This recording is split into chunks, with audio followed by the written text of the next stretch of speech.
आज अप्रैल की तारीख है। क्या तारीख है भाई? 7 अप्रैल 2021। कोरोना की तीसरी वेव। और इस वक्त आप अपनी स्क्रीन पर नात्रा का जो हेड ऑफिस है उसका मंजर देख सकते हैं कि क्या खूबसूरत। लोगों में लोग गुस्से में चढ़े हुए हैं, ठीक है ना।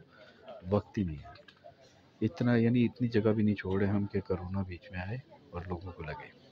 और बेहतर भी यही है, यानी आप इतना घुट दें, इतना रश कर लें एक जगह पे कि लोगों को एहसास ही ना हो कि कोरोना है या नहीं है। तो ये एक कमाल सरकारी इदारे का हाल है।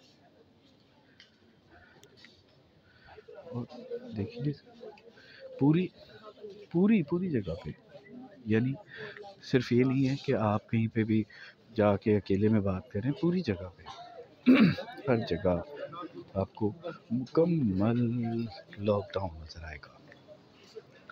लोग घरों में कैद हैं, 6-6 फुट के फासले पर हैं, बल्कि 6-6 मीटर कहूँगा मैं, क्योंकि वबा ही इतनी सख्त है, पूरी दुनिया इतने हिफाजती इक़दाम कर रही है।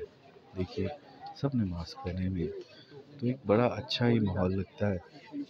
बच्चे बड़े सभी इसमें शामिल होते हैं और इसमें काम करते हैं।